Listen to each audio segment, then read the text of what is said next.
Hello, welcome. I hope you're cozy. I'm here, cozy with my lemon balm tea. Last night I went out, and when I was coming back, it started to snow. And I didn't really think anything of it just because it was the kind of snow that once it hits the ground, it just kind of dissipates. So I figured that that was that. But then I woke up this morning and opened the window of the studio, and blanket of snow. So I went outside to ground and meditate, and I made myself this tea so that I could be warm while I was outside. Because lemon balm is really calming, so I usually have this right before bed. Anywho's, I wanted to talk about being present. For the last, I guess 24 hours, I've been able to thumb through a couple of my old journals. So I actually have a lot of journals, specifically from 2023. Maybe I was about to say 2023. Why did that sound so weird? Yeah, and it's interesting because I had like a lot of different journals. I had a journal that was specifically for, we're gonna say, astral trips. I had one for manifestation. I had one for, on Mind Valley, they call them quests, but you can think of it kind of like courses. So I have a bunch of different journals, and I was journaling a lot in 2023. So it was really interesting to go back and kind of see how I was thinking, or how I was recording my thoughts. And this morning specifically, I've been grappling a lot with letting go of control. I've been doing a really good job, I want to say. In the sense that, we can plan for the future, but it's about focusing on what you want to experience rather than how you're going to get there. And you know me, I'm a planner. Like literally a planner. That's in one of my career paths. So, it's, as well as I've done in letting go of that, I'm starting to recognize how I still do that sometimes. And it was interesting looking at my journals, because in a lot of my journals I would make these statements, I guess manifestation statements in a sense. So for example, like in my marriage, it was like I will have a son and a daughter. I will have a house with my partner. I will. It was like, things that I wanted to do, and I'm just realizing how, I don't want to say that's wrong, but it's just, it could have been reframed in a different way. And I think I pride myself on knowing things. I'm very intuitive, so I would say that I do have a pretty good sense of things that are going to happen for me.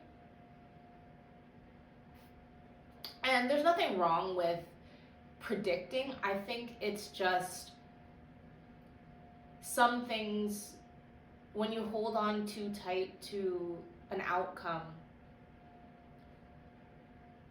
like a specific outcome, that's where trouble arises. Or that's where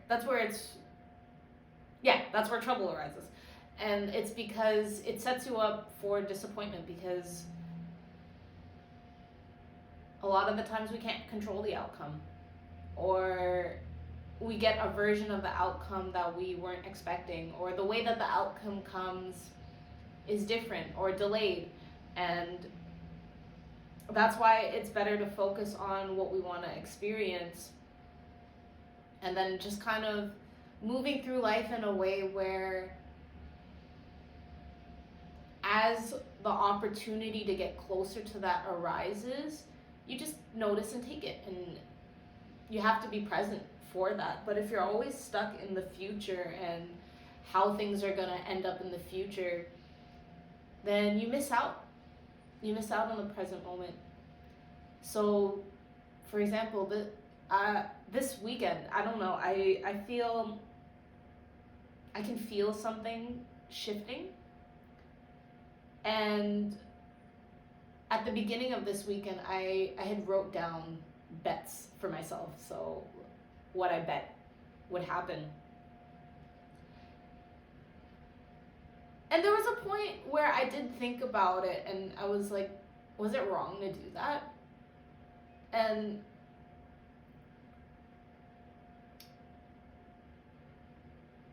it's not that I think that it was wrong. It's just, I think the way that I wrote it, and then I didn't really let that go. It's like I had thought about it all Saturday, about what I thought was going to happen.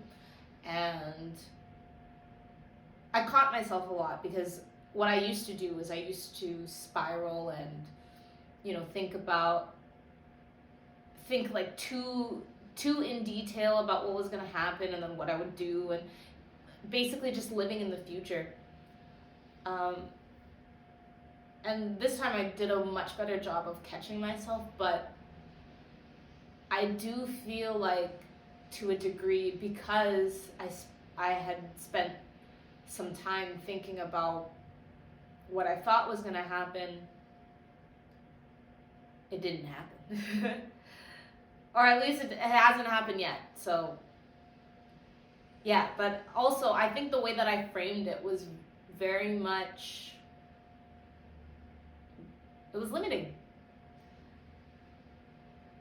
And that sets myself up for disappointment, because yeah, again, when you predict that something's going to happen at some time,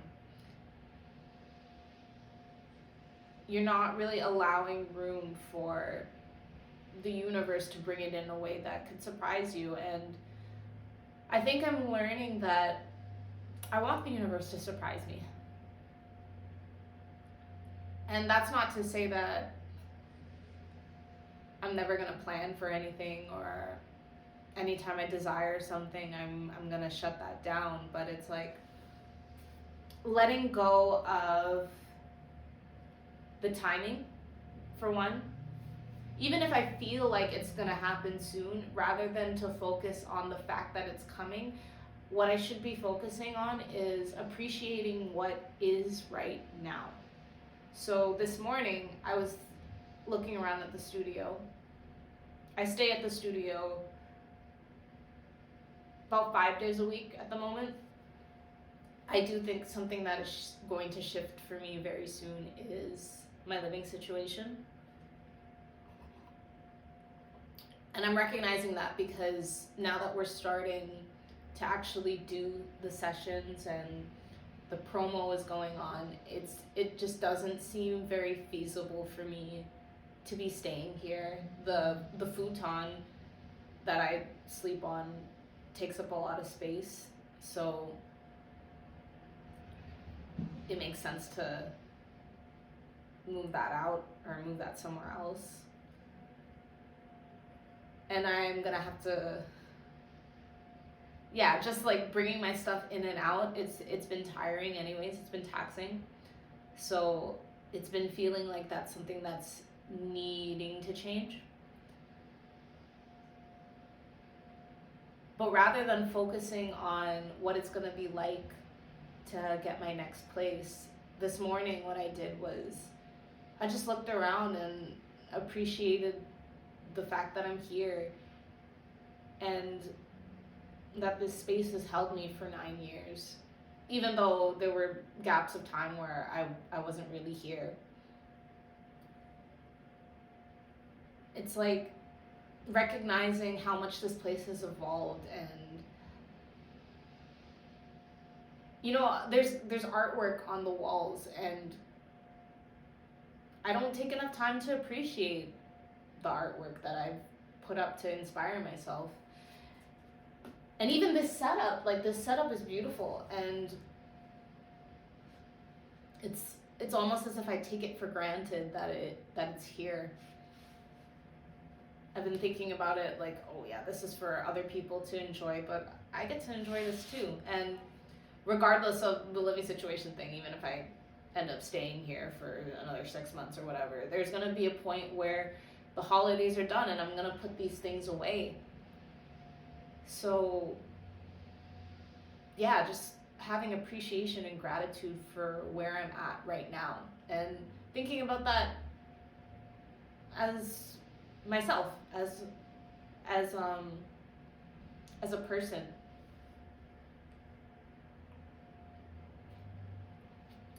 I listen to a lot of Buddhist tales, and there was this one lesson where they talk about consciousness and how basically what we are is consciousness, awareness. We are not our bodies, we're not our thoughts, we're not our emotions. We are the essence that is observing those things. And it's true, because the way that they put it was, you know, when you were a child, you were in a child's body, and now you're an adult. All the cells and the body that you had when you were a child is gone, but you're still you. And if you look back, would you say that you as a child was not you? No, the body changed. And it's the same thing with emotions and thoughts. Those things are fleeting. Because if you identify yourself by your thoughts or by your emotions, it's like, which thoughts are you? Are you your thoughts today? Are you your thoughts tomorrow? Your thoughts last week? These things change. But what doesn't change is the presence that notices these things. It goes into kind of what I believe to be true. I do believe that we're part of this source consciousness. So again, when we die, we go back. And I think we come down onto earth to experience these, just to experience having bodies and having thoughts and emotions, because, you know, when you're an omnipresent being, it's like you're infinite, you're everything. So we come down here to experience things that are temporary. And I think that's really what life is about, is just experiencing and getting to appreciate all these experiences. And I think that's a really hard concept for a lot of people, because there's so much suffering in the world. But at the same time, it's like, how, if everything was utopia, would you be able to really fully appreciate how good something is without the contrast of what's bad? This is one of those philosophical questions that I've always pondered. I forgot what I was reading. Oh, I was reading the Kybalion, which is also essentially the same thing. It also talks about the 7 Hermetic laws, but it talks about how when it talks about source consciousness, it calls it the all. And basically it says that it came into existence because it can only, like, the all can only create from within itself. Nothing created it. Yeah, there's nothing, because there's nothing outside of itself that could create it. It created this world from within itself. And, you know, everything that we are is, or that we can access, is within ourselves. I know this is getting so woo. This is getting so like, so metaphysical. So if you're not into this, I'm so sorry. But I mean, I'm assuming if you're not into this, you would have clicked off anyways. But yeah, it's like basically this thing of, because it wanted to experience, it created this world from within itself, so that we could be bits and pieces of it, different, or so that we could come down and be different expressions of it. And that's why every single person on this earth is different. There's no two people that are alike. Or when I say alike, I mean like exactly the same. Because obviously we all have similarities to people, and then we all have differences from people. That's why everybody is a mirror. Let's see, where was I going now with this? So all that to say, I'm really trying to slow down and embrace this. I've been feeling this weekend, or the past few days have been feeling like I'm supposed to slow down, because especially I got really charged up earlier in the week, because I know exactly what I want to do with my planning business, my event planning business. And I'm starting to refine things there, but I guess what I've done in the past is that sometimes I work so hard that, yeah, I'm just pushing myself, and I'm not allowing myself the time to ground and to, I don't know, receive other ideas, and again, just appreciate what I'm doing, and the fact that I enjoy what I'm doing. And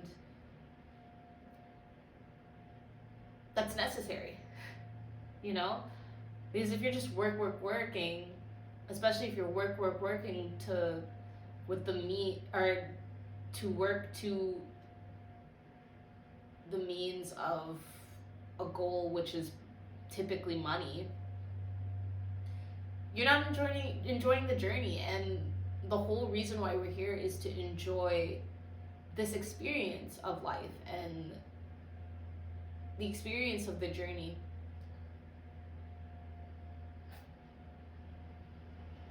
I do think it's really hard for a lot of people, just because of the way that society conditions us, you know?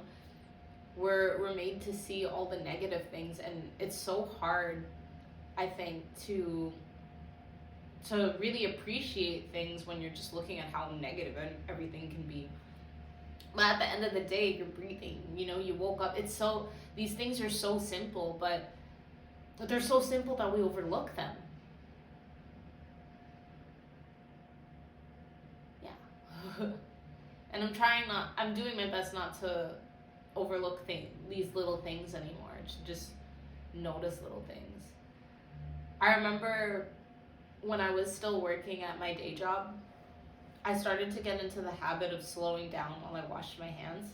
Just because especially because in the bathroom there, like, it's luxurious because it's a luxury hotel.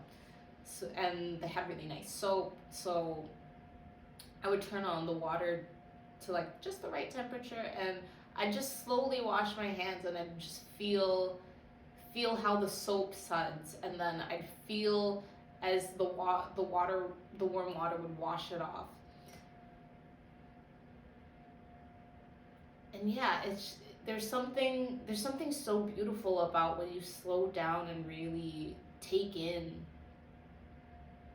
everything, the sensations of everything, certain sounds, the scent of maybe when you're cooking and stuff. Because basically, at the end of the day, all of this is temporary. Everything is always temporary. And I think a lot of us take that for granted, and I definitely did. You know, even though my marriage ended, and it ended for a reason, there were so many moments that I probably could have appreciated for much longer, or I should have appreciated while they were happening. And I would assume that my ex feels the same way too.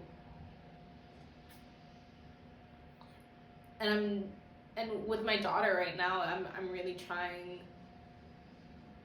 to make sure that, yeah, I'm present with her, and that I am appreciating the stages that she's in now, and the stages that I am as a mother right now, because things are going to change. Right now, she's very clingy because, you know, earlier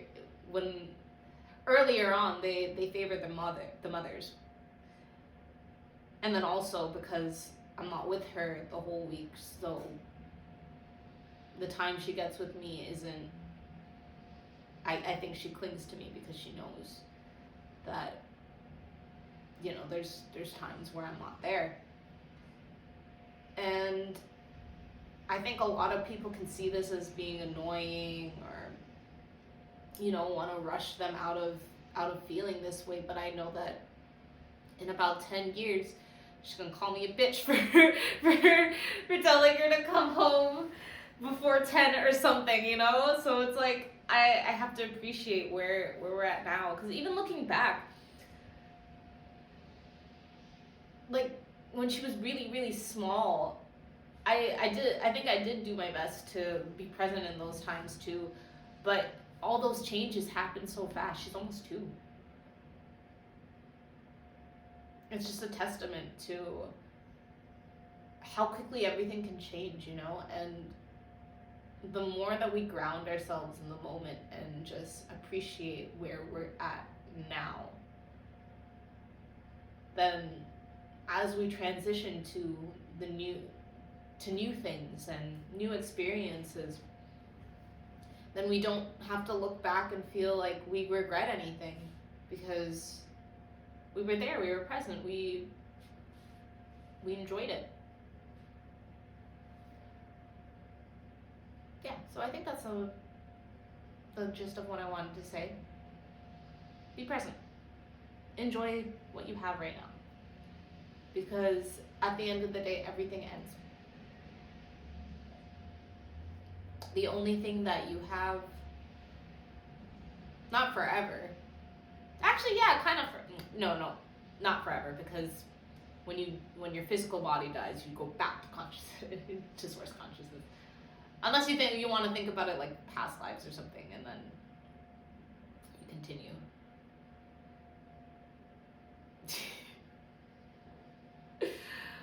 I'll get into these things someday. But I have to learn about them. Or I have to learn more about them before I guess I talk about them. Or I guess I don't have to. I can always talk about what I think and then come back and refine later. I've been feeling,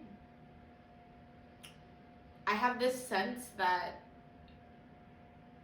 a part of the next chapter of my life has to do with travel, so that I can learn a lot of these more ancient things, and yeah, these more esoterical, metaphysical things from their sources, more about religions and cultures, why certain things are the way they are. Not just because I have an interest in them, but because I do feel like I'm supposed to take all that knowledge and teach it. And as much as I can learn about these things from the internet and from even books, there is something about going to the source and talking with people and going to places where this information is held. And I can experience life in a different way because, yeah, I'm a Scarborough girl. I am a Scarborough girl. Scarborough is in the city, but it's in the part of the city that still has a lot of nature. I think that's what makes this place so special. But yeah, I have gotten a few opportunities to travel and see what life is like in other parts of the world. And it's so interesting because there's some other major cities have that city feel, so it kind of feels the same, but at the same time it's like slight differences, so it's almost like a parallel universe, which is really cool. And then there's some places that are completely opposite. It's all nature and it's all beauty, and the people there are slower. You know, they take more time to be present because I think that's what nature kind of demands. For you to stop. Which is why it was nice for me to go outside and just watch the snowfall. Yeah, I was appreciating the fact that I have in the back there's this the landlord built this kind of like entryway. What are those called? It's because it's outside, but it's not outside. It's covered, but the walls are like mesh, so you're still getting fresh air, but you're covered in the sense that the snow's not really falling on you. Like some of it can breeze through, but it's for the most part covered. Anyways, I was appreciating the fact that I have that and that I could stand there. Or well, I sat. I took my little lawn chair and I sat, and then I could just watch the snow, my tea. Because who knows? Who knows what my next place is going to be like? I don't know if I'll have a balcony. I don't know if I'll have a sunroom. Or maybe I have none of those things. And if I want to go appreciate that stuff, I just have to stand in the snow. Who knows? I don't know. And that's what I mean, I guess, when I say that I don't want to hold it too tightly. I know some people do visualizations, and then for a lot of people that works. Like when you're specific about what you want, it comes about. But it's not that I don't want to think about what I want. It's about holding on so tightly and thinking so much about it that I'm not willing to be open to anything else. So it's interesting. It's very interesting line of thinking. And anyways, I hope this resonated. I hope you found something insightful. And I will see you next time. Thank you for listening. Bye.